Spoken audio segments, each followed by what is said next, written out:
For Bahá'ís Under the Covenant, universal peace isn't a hopeful sentiment. Baha'u'lláh revealed that true peace is founded on the rule of spiritual law, an order conceived on high, faithfully established on earth, and steadfastly upheld.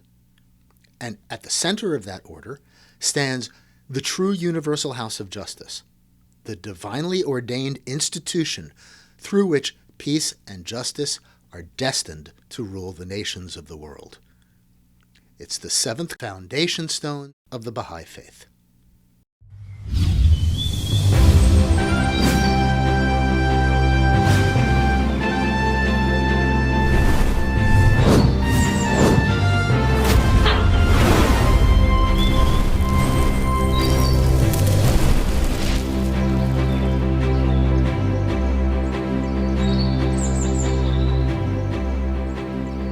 The Hebrew prophets foresaw the universal house of justice.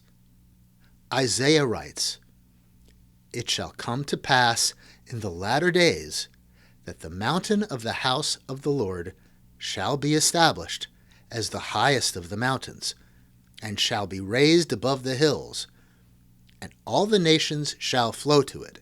He shall judge between the nations, and shall decide for many peoples. And they shall beat their swords into plowshares, and their spears into pruning hooks. Nation shall not lift up sword against nation, neither shall they learn war any more." In the Bahá'í Revelation, this vision finds its fulfillment in the universal house of justice. History teaches a hard lesson. Peace doesn't endure where authority is fragmented, undefined, or endlessly contested.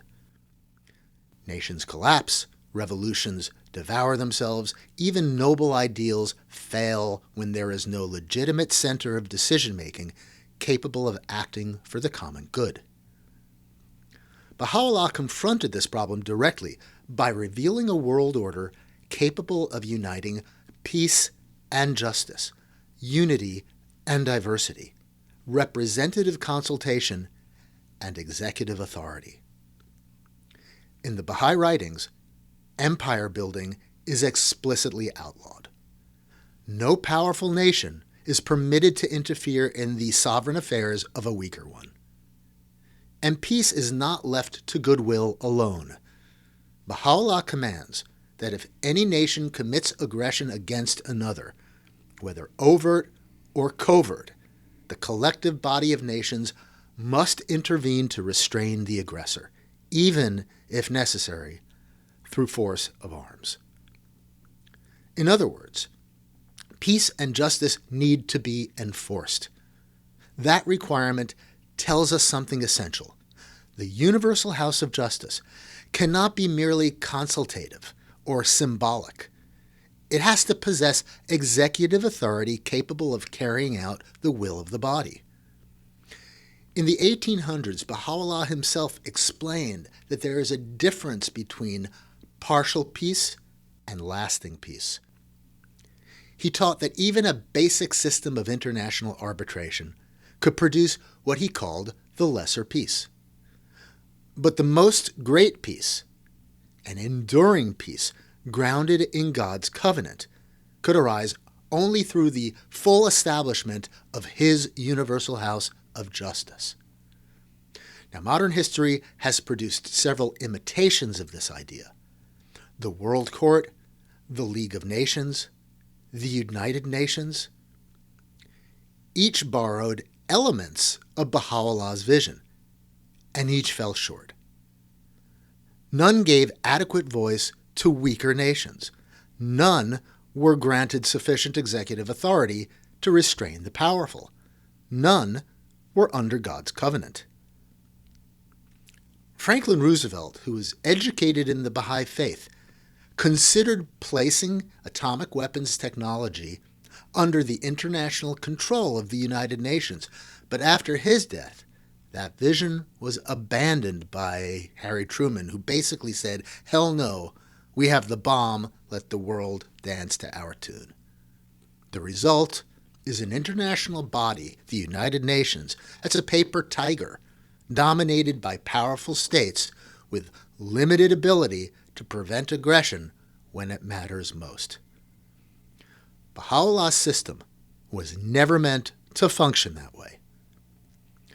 According to Dr. Leland Jensen, whom Bahá'ís Under the Covenant recognize as the promised establisher of the Bahá'í Faith after its violation, the world order of Baha'u'lláh fulfills two inseparable provisions of the Abrahamic covenant. From the time of Abraham, Scripture preserves two great promises. First, the promise of an everlasting line of kings. Second, the promise of a multitude of nations. Baha'u'lláh unites them in a single governing institution, the Universal House of Justice. Now, that first promise, fulfilled as the Davidic kingship, represents executive authority.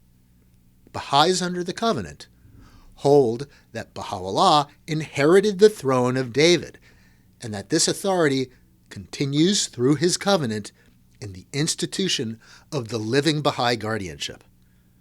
According to the will and testament of Abdu'l-Baha, the guardian of the cause of God is its sacred head and the distinguished member for life of that body. And Shoghi Effendi reinforced the essential nature of the guardianship.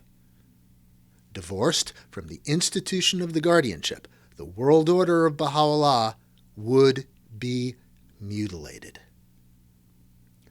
This is architectural language. Remove the load-bearing column of the guardianship, and the structure itself is compromised. The second of the Abraham promises, I will make thee a father of many nations, finds its fulfillment in the representative body of the Universal House of Justice. The revelation of Jesus Christ carried the Abrahamic covenant beyond ancient Israel and into the Gentile world. Baha'u'lláh fulfills it by gathering the nations into one consultative body. In the will and testament of Abdu'l-Baha, it leaves no ambiguity.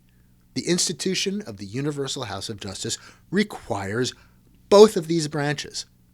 The legislative body must reinforce the executive. The executive must aid and assist the legislative body, so that through the close union and harmony of these two forces, the foundation of fairness and justice may become firm and strong.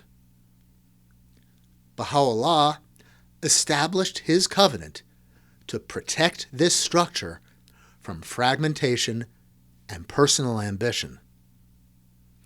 That protection was tested in 1957.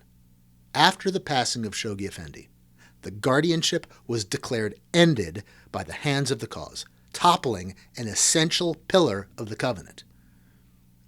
Bahá'ís Under the Covenant believe God answered that violation by raising up Dr. Leland Jensen to restore understanding of the covenant and educate a faithful people. Peace will emerge only when the authority of the institutions revealed by Baha'u'lláh, the reigning Messiah seated upon the throne of David, are recognized and upheld by all the peoples of the world. That authority was ordained to manifest in stages. Baha'u'lláh revealed the plan, Abdu'l-Baha delineated its institutions, Shoghi Effendi launched it into the world, Dr. Leland Jensen recovered it from the hands of violation, and today his loyal apostles are educating the world about the glory of God and his everlasting covenant. The unfolding continues. It is the foundation upon which world peace will be built. The question for us is not whether this cause is real, but who will listen. To explore the covenant, the Universal House of Justice, and the true foundations of peace, visit schooloftheland.com, where we study these teachings carefully, faithfully, and without compromise.